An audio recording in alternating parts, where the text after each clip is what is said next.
Congratulations, ক্যাপ্টেন্সিটা কেমন উপভোগ করলেন আর ম্যাচটা জিতে মানে কোথায় মনে হচ্ছে যে আপনারা এগিয়েছেন? না, প্রথমে তো ম্যাচ জেতা উইন ইজ উইন, এটা তো সবসময় আনন্দের বিষয়। আর ক্যাপ্টেন্সিটা আছে আমি একদম নতুন, আমি মনে হয় এরকম ভালো লেভেলে এরকম কখনোই ক্যাপ্টেন্সি করি নাই, বাট এটা আমার প্রথম ছিল। আমি একটু এক্সাইটেডও ছিলাম, প্লাস ওভারঅল মিলে আলহামদুলিল্লাহ। ওকে, সেকেন্ড ওয়ান। রানটা ডিফেন্ড করা কতটা কঠিন ছিল? ডিউ অনেক বেশি ছিল। রাতের খেলা তো ডিউ থাকবে, বাট আমার কাছে মনে হয় যে টস জিতে ব্যাটিং নেওয়াটা এটার কোচের একটা ভালো ডিসিশন ছিল। দেখেন, আমাদের কিন্তু ব্যাটিং লাইন অত বড় ছিল না, তো সেই ক্ষেত্রে আমাদের বোলিং সাইডটা অনেক স্ট্রং ছিল। আমাদের মনে হয় টসটা অনেক ইম্পর্টেন্ট ছিল, সেটা আমরা ভালোভাবে ইউটিলাইজ করতে পারছি। সামনে আপনাদের প্লেয়ার আসতে পারে, যে গ্যাপগুলো আছে সেগুলো ফিল আপ করা হচ্ছে।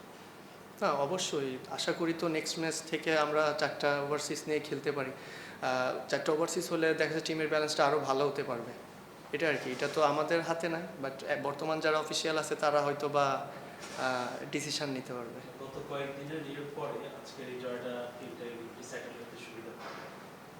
না, আপনি সিচুয়েশন যেমনই থাকুক না কেন, আপনি দেখেন আপনি যখন খেলার ভিতর ঢুকবেন তখন তো আপনার পুরো এফোর্টই খেলার ভিতর থাকবে। তো এমনই আর কি, সবার এফোর্ট এমনই ছিল, যেমনই হোক অ্যাটলিস্ট মাঠে ঢুকলে যেন আমরা ওরকম প্রপার ইন্টেন্ট শো করতে পারি, সেটাই হয়েছে। ওকে, থ্যাংক ইউ। যদি আপনি সকাল থেকে যদি চিন্তা করেন, মানে হুট করে একটা দিন নিউজ আসলো, তারপর আপনারা বোর্ডের সঙ্গে বসলেন, আপনাদের টিম ম্যানেজমেন্ট অনেক চেঞ্জ আসলো, আপনি ক্যাপ্টেন হলেন, আজকে ম্যাচ খেললেন, ওভারঅল বিষয়টা যদি একটু বলেন, আপনি যখন ক্যাপ্টেন হলেন তখন টিমকে আসলে কি বলেছেন আর কি, বা কিভাবে আপনারা এই গেমটাতে এসেছেন, মাত্র 2টা ফরম্যাট নিয়ে এসেছেন? দেখেন, এরকম কিছু না, নর্মালি ফরেন যেমনই ছিল তেমনই খেলতে হতো, বাট আমার মনে হয় এটা যে আল্লাহ রিজিকের একটা বিষয় থাকে, যে আল্লাহ হয়তো ভেবে প্ল্যানিং করছে আমাদের এইভাবে হবে। বাট দিন শেষে আমি বললাম যে যতই ঝড় তুফান যাক না কেন, বাট খেলা তো মাঠের ভিতর। আপনি যখন 22 গজে ঢুকবেন তখন আপনার মেন্টালিটি খেলার জন্যই থাকবে। আপনার কি মনে হয় যে আপনার এখন যে টিমটা আছে সেটার সঙ্গে যদি আরো 1-2 জন ফরম্যাট আপনি বললেন যে অ্যাড হবে, তখন আপনারা চ্যাম্পিয়নশিপের জন্য বেশ ভালোভাবে ফাইট করতে পারবেন? মানে আপনি এজ ক্যাপ্টেন মনে করেন? না, মাত্র তো খেলা শুরু করছি, আসলে এত তাড়াতাড়ি এত বড় স্বপ্ন দেখাটাও ঠিক হবে না, বাট স্বপ্নটা আমার মনে হয় ভিতরে থাকলে ভালো। ওভারসিজ যদি আরও 2টার সাথে হয়, অবশ্যই ডেফিনেটলি টিম কম্বিনেশন তো অনেক ভালো হবে। দেখেন, টি-20 খেলা এনিথিং ক্যান, যে কোনো টিমে যে কেউ হারাই দিতে পারে, তারা যদি ওয়েল ব্যালেন্স থাকে। এটাই ব্যালেন্স হলে তো আমরা অনেক কনফিডেন্ট থাকবো। Thank you. তারিন ভাই। ক্যাপ্টেন, যে অফ দ্য ফিল্ডের কেওস এগুলা একপাশে রেখে আজকে খেললেন, পারফর্ম করলেন। জানিয়ে যদি বলি যে ওখান থেকে একদিন আগে আপনাদের যে ফ্র্যাঞ্চাইজি ওনাররা ছিল তারা সরে গেছে, ওখান থেকে ডিসিবি টেক ওভার করলো। সবকিছু মিলে আপনার জার্নিটা যদি সাম আপ করতে বলি, লাস্ট 2 দিন আর কি, আজকে কালকে 2 দিন মিলে যদি জার্নিটাকে সাম আপ করতে বলি যে হাউস দ্য টিমস মোড আপনারা চিন্তা করছেন? দেখেন, আপনারাও যেভাবে নিউজ করছেন বা আপনারা যেভাবে জানেন যে আসলে এটা একটু ডিফিকাল্ট ছিল, বাট বললাম যে দিন শেষে ক্রিকেট খেলা, যে আমরা তাড়াতাড়ি মানিয়ে নিয়েছি, এটা important. But as a player হিসেবে স্বস্তির একটা জায়গা থাকে, সেটা হয়তো বা আমরা এটা জিনিসটা দেখা যাচ্ছে খেলার ভিতরে হতে পারতো, বাট খেলার শুরুর আগেই জিনিসটা সলভ হয়ে গেছে, জিনিসটা এই জন্য এই জন্য হয়তো বা প্লেয়ারদের জন্য ভালো হয়েছে। ওনারশিপটা চেঞ্জ হওয়ার পরে একটু রিলিফ পাইছেন কিনা? না না, সেটাই তো বললাম। হ্যাঁ হ্যাঁ, অবশ্যই সেটাই তো বললাম যে খেলা শেষ হওয়ার মানে হইতে পারতো না, খেলার মাঝপথে এমন একটা দুর্ঘটনা হতে পারতো, তো খেলা শুরুর আগেই সেটা কমপ্লিট হয়ে গেছে, এই জন্য সবাই একটু ফ্রেশও আছে। প্রেশার আমার মনে হয় এখন কারোরই প্রেশার নাই, সবাই মেন্টালি ফ্রি, এখন ক্রিকেট খেলতে পারবে। ওকে, আপনি পিপল অকশনের একটা স্ট্যাটাস দিয়েছিলেন, ওই আপনার কাছে আপনি ডিরেক্ট সাইনিং টিম পেয়েছেন, আপনার কাছে কি মানে অকশনে গেলে আপনার একটু বেটার অ্যামাউন্ট পেতে পারতেন? আর এই টিমটা নিয়ে কি শুরু থেকে আপনাদের মধ্যে একটা ডাউট ছিল?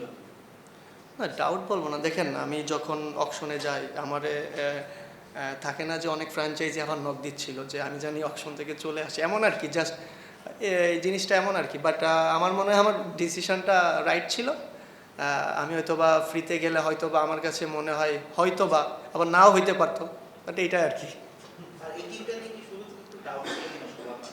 আর আপনাদের মধ্যে তো কথাবার্তা হয় ওনাদের ডাউট বলতে ফ্র্যাঞ্চাইজি নিয়ে? আপনি ব্যবস্থাপনা যদি ভালো না থাকে, প্লেয়াররা তো একটু, আমরা যেহেতু ইন্টারন্যাশনাল ক্রিকেটার, তো আমরা তো এই পরিবেশটা বেসিক্যালি আমি কোনো ফ্র্যাঞ্চাইজিতে এরকম পরিবেশ পাইনি, তো আমার জন্য একটু ডিফিকাল্ট ছিল, এটা আর কি। ওকে, মুরাদ ভাই। 4 জন ফরেনারের কথা বলছিলেন, মানে আপনি কি নাম বলতে পারেন যে কারা আসতেছে বা সম্ভাবনা আছে আসা?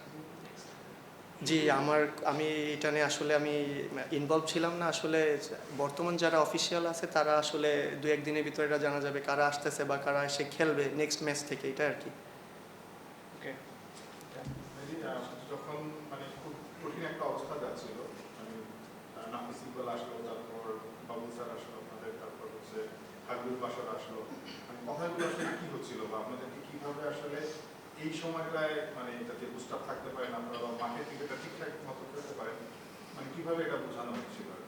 না এটা বোঝানো আসলে না, দেখেন এজ এ প্রফেশনাল ক্রিকেটার তো আসলে একটু প্রবলেম ছিল, সেই প্রবলেমটা সলভ হওয়ার সাথে সাথে আমরা সবাই ফ্রি হয়ে গেছে।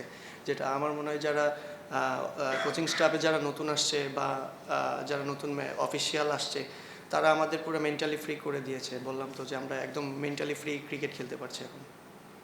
ওকে এই পাশ থেকে নিলাম ডান। লাস্ট প্রশ্ন শেষ। কমিটি টিম সবটা কেমন লাগে? এখানে এটা তো কমিটির টিম, এটা তো আমরা এলাকাগত জানি, বাট এটা তো এখন কমিটির টিম এটা কীভাবে বলবো? এখানে তো লাইভ টেলিকাস্ট ম্যাচ, এখানে তো কমিটির টিম যদি থাকে এটা তো লাভ নাই আসলে। জাস্ট ফান করে বলছেন, এটা ঠিক আছে। থ্যাংক হ্যাঁ, you thank so you. Much everyone.